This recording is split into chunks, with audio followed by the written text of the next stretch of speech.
Hi hello good morning. അങ്ങനെ പള്ളിയിൽ പോയി ഞങ്ങൾ നേരെ വീട്ടിൽ വന്നു, ചായ കുടിച്ചു. അവിടുന്ന് ചായ കുടിച്ച് നേരെ ഞങ്ങൾ ടെറസിലോട്ടാണ് കയറുന്നത്. അപ്പം ആ സൈഡിൽ ഇരിക്കുന്ന തക്കാളി തൈ എല്ലാം ഉണങ്ങി തുടങ്ങി നല്ല ഓൾമോസ്റ്റ് എല്ലാം അത് ഉണങ്ങി. കാര്യം അതിൻ്റെ കഴിഞ്ഞു, കുറച്ച് നാളിൽ വെള്ളം ഒഴിക്കാതെയൊക്കെ വന്നപ്പോഴേ അതിൻ്റെ അത് കഴിഞ്ഞു. ഇപ്പോൾ താഴെ ഉണ്ട് തക്കാളി തൈ, താഴെ കുറച്ച് തക്കാളി തൈ ഉണ്ട്, അത് ആയി വരുന്നുണ്ട്. പക്ഷെ അതും പെട്ടെന്ന് തന്നെ ചീത്തയാവും, കാര്യം വലിയ വെയിലൊന്നുമില്ല. അപ്പോൾ ഇത് അടുത്ത സെറ്റ് തക്കാളിയും വഴുതനയും വെണ്ടയ്ക്കയുടെയും തൈ ഞാൻ വാങ്ങിയിട്ട് വന്നത്. വിത്തിട്ട് കിളിക്കുന്നില്ല, വിത്തെല്ലാം ഉറുമ്പ് കൊണ്ടുപോകാം. അപ്പോൾ അതുകൊണ്ട് തൈ ആയിട്ട് തന്നെ വാങ്ങി. അങ്ങനെ താഴത്തെ കൃഷിയൊക്കെ ഒന്ന് നോക്കി അവിടെ നിന്ന് കുറച്ച് ചീരയൊക്കെ എടുക്കാം. അപ്പം ചീര കുറച്ച് വിത്തിനായിട്ട് അവിടെ നിർത്തിയിട്ടുണ്ടായിരുന്നു, കാര്യം എപ്പോഴും നമ്മൾ വിത്ത് മേടിക്കണ്ടല്ലോ.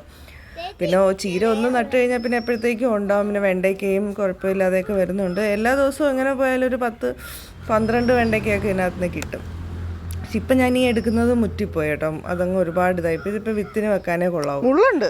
അത് കഴിഞ്ഞ് അല്ലുമോളും വന്നു, ഞാനും പിച്ചി തരാമെന്നൊക്കെ പറഞ്ഞുകൊണ്ട് അവൾക്കും ഒരു എൻ്റർടൈൻമെൻ്റ് ഒക്കെ വേണ്ടേ. അങ്ങനെ സ്കൂളിൽ പോകാൻ സമയമൊക്കെ ആയി, അതിൻ്റെ ഇടയ്ക്കാട്ടോ ഈ പരിപാടിയൊക്കെ നടക്കുന്നത്. അങ്ങനെ അതൊക്കെ കഴിഞ്ഞപ്പോഴത്തേക്ക് നമ്മുടെ ചീര ഒരുവിധം നല്ലതുപോലെ ആയി നിൽക്കുക. അതിനി പിച്ചിയില്ല എന്നുണ്ടെങ്കിൽ ബാക്കി എല്ലാം അങ്ങ് വിത്തായി പോവും.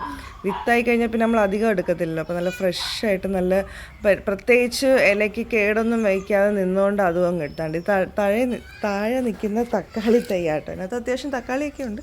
പിന്നെ ഡെയിലി നമുക്ക് കിട്ടും. നമ്മൾ പിച്ചി എടുത്തു കഴിഞ്ഞാൽ പിന്നെ നമ്മൾ വേഗം ഉപയോഗിക്കണമല്ലോ, അതുകൊണ്ട് അതിനകത്ത് തന്നെ നിർത്തിയിരിക്കുക. അതിനകത്ത് അത്യാവശ്യം വിത്തില്ലാഞ്ഞത് പച്ച ചീരയായി, ഇതും വിത്തൊക്കെ ആയി കുറച്ച് അങ്ങനെ നിൽക്കട്ടെ എന്ന് വിചാരിച്ചു. അങ്ങനെ പിന്നെ വിത്തില്ലാത്ത കുറച്ച് ഫ്രഷായിട്ടുള്ള ചീര വെട്ടിയെടുത്ത് കുറച്ച് മമ്മി അപ്പുറത്തും ഇപ്പുറത്തൊക്കെ കൊടുക്കും, കാര്യം എല്ലാം കൂടെ നമുക്ക് ആക്കാൻ പറ്റത്തില്ലല്ലോ. അപ്പം നമ്മുടെ ഈ ഉള്ളി ഇലയും നല്ലതാട്ടോ തോരൻ വെക്കാനും. അപ്പം അതല്ല, ഉള്ളിക്ക് പകരം ഇടാനും നല്ലതാണ്, കാര്യം നല്ല മണമാണ് ഉള്ളിയുടെ ഒക്കെ. അതുകൊണ്ട് നല്ല ഫ്രഷ് ആയിട്ടിരിക്കുന്നുണ്ട് ചീരയൊക്കെ. അങ്ങനെ അതും കുറച്ച് പറ്റുന്ന അത്രയൊക്കെ വെട്ടി ഇങ്ങെടുത്തു. കാര്യം അതിനകത്ത് നിർത്തി കഴിഞ്ഞാൽ പിന്നെ ഇലയൊക്കെ കേടായിപ്പോൾ നമ്മളെന്തിനാ വെറുതെ കേടായി കളയുന്നത്. താഴെ നിന്ന് പച്ചമുളക് മൊത്തവും കുരുടിപ്പോയി, അതൊന്നും നല്ലപോലെ വരുന്നില്ല. ഇപ്പോൾ വെയിലില്ലാത്തതുകൊണ്ടായിരിക്കും. ഒരെണ്ണത്തിന് മാത്രം ഒരു ചെറിയ പൂ നിൽപ്പുണ്ടായിരുന്നു. ഇനി അതും നോക്കട്ടെ കിട്ടുമോ ഇല്ലയോ എന്നുള്ളത്. കുറച്ച് ചീരത്തെ ഇവിടെയൊക്കെ നിൽപ്പുണ്ട്. അതെല്ലാം ഞാൻ പറഞ്ഞില്ല, കുറച്ച് നമ്മൾ വെട്ടിയെടുത്തു. അപ്പം ബാക്കി വഴുതന, താഴെ വെച്ചിരുന്ന വഴുതനങ്ങയും അതെല്ലാം പോയി.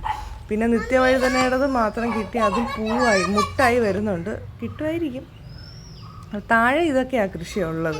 താഴെ അധികം നല്ലതുപോലെ വരത്തില്ല, കാര്യം അത്ര വെയിൽ കിട്ടത്തില്ല. ഒരുപാട് മരങ്ങളൊക്കെ നിൽക്കുന്നതുകൊണ്ട് കുറച്ച് സമയം മാത്രമാണ് വെയിൽ താഴെ കിട്ടുന്നത്. മുകളിൽ പക്ഷെ അങ്ങനെയല്ല, മുകളിൽ നല്ല അടിപൊളിയായിട്ട് വെയിലൊക്കെ ഉള്ളതുകൊണ്ട് എന്ത് പച്ചക്കറി കൊണ്ടുവച്ചാലും നല്ലതുപോലെ കിളിച്ച് വരും. അങ്ങനെ ചീരയൊക്കെ എടുത്ത് ഞങ്ങൾ പിന്നെ എന്താ പറയുക, നല്ല രസമല്ല, നല്ല സൗണ്ട് ഉണ്ടെന്ന്. അങ്ങനെ പറ്റുന്നത്രയും ചീരയൊക്കെ ഞങ്ങൾ എടുത്തു. കുറച്ച് ഉള്ളിയുടെ ഇലയൊക്കെ എടുത്തു. കാര്യം അത് ഇരുന്ന് കഴിഞ്ഞാൽ പഴയ ഒരുപാട് അങ്ങ് ഇതായിപ്പോൾ ഫ്രഷായിട്ട് നമുക്ക് കിട്ടത്തില്ല. ഇടയ്ക്കിടയ്ക്കല്ലേ ഇതിങ്ങ് വെട്ടിയൊക്കെ നിർത്തണം. പിന്നെ മമ്മി സ്കൂളിൽ പോകാൻ കൂടെ തുടങ്ങിയോണ്ട് തന്നെ സമയമില്ല. പിന്നെ പറ്റുന്ന അത്രയും കാര്യങ്ങളൊക്കെ അതിനകത്ത് ചെയ്തു. ഇനി വൈകിട്ട് വന്നിട്ട് വേണം ബാക്കി ചെടിയൊക്കെ ബാക്കി മേടിച്ച്, നമ്മൾ തൈ മേടിച്ചില്ല, അതല്ലെങ്കിൽ നടണം.